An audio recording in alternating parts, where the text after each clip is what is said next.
today is really the culmination for us of many years of work. Newspapers today in Australia are in a much better position in this country than anywhere else in the world.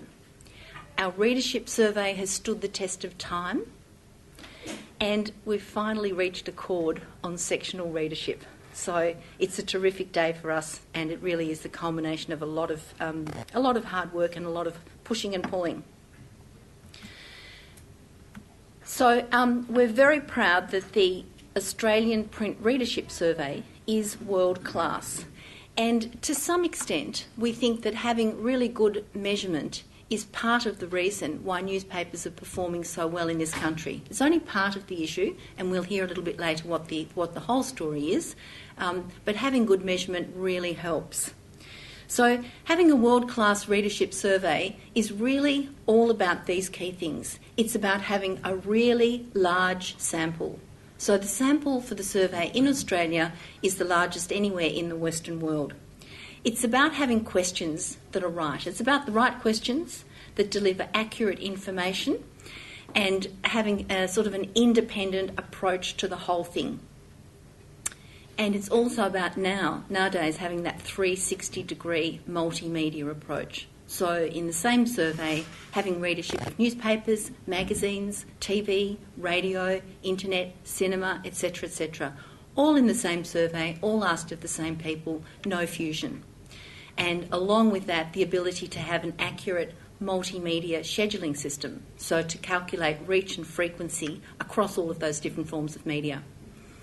And then also it's about having the very broadest range of data that you can actually drill down into and target. So very deep demographics, attitudes, activities, and sort of industry standard product information. So the kind of product information or service information that the industry uses.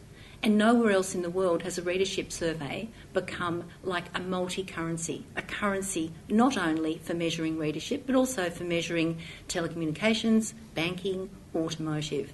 And that makes it extremely powerful both for the advertisers wanting to communicate, the publishers wanting to have their publications used, and the agencies to actually do all of that sort of analysis.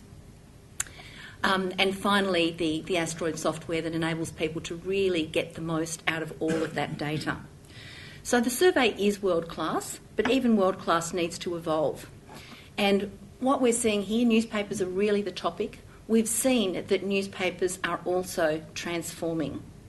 If we look at 10 years ago compared to now, we actually see that hard copy readership of newspapers is typically a little bit lower than it was 10 years ago. If we then look at the online version and we take into account online reading and the extra reading that you get out of state, really due to sort of online and people taking an interest from other places than the state of publication, we see that the reach of newspapers has actually increased. So the things that we're measuring are changing, so therefore our survey also has to change. And the Roy Morgan Readership Survey, it really is a story of evolution. If we look at it really simply, in the 40s, Roy Morgan and Gary, a little bit later in the 40s, were measuring newspapers. And then came magazines, then cinema was measured, television, radio, catalogues, internet, pay TV. You see the whole range of media as they evolved and became relevant were measured in our survey.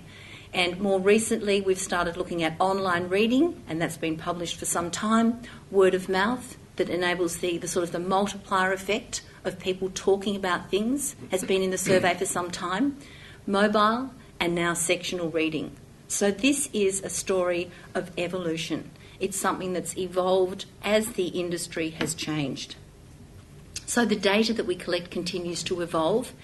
And of course the software has to evolve as well, because basically if you're collecting all of this data, you need to have software that enables you to use it. If you're collecting just print readership, then the software is one thing. If you're collecting print and television, you need something that deals with the two together, and it gets increasingly complex. So Asteroid has had to deal with that level of complexity.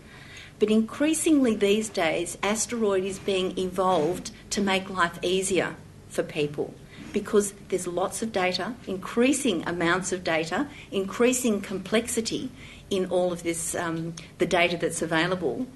And what it means is that you could easily drown in it. So one of the key things that we've been involved in with Asteroid is things that actually make it easier for people to do the kinds of things with information that they want to do.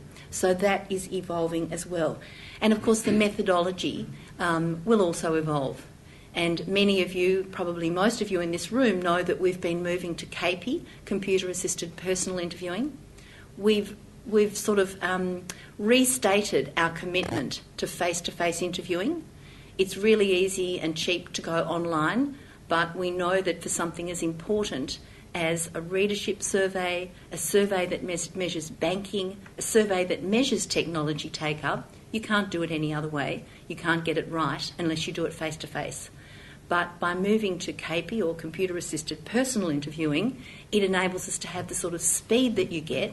You can ask people the questions at the door, the data comes back really quickly. It provides the sort of speed that you get from an internet survey or anything else. So that's our direction that we're actually moving, so that will be evolving as well.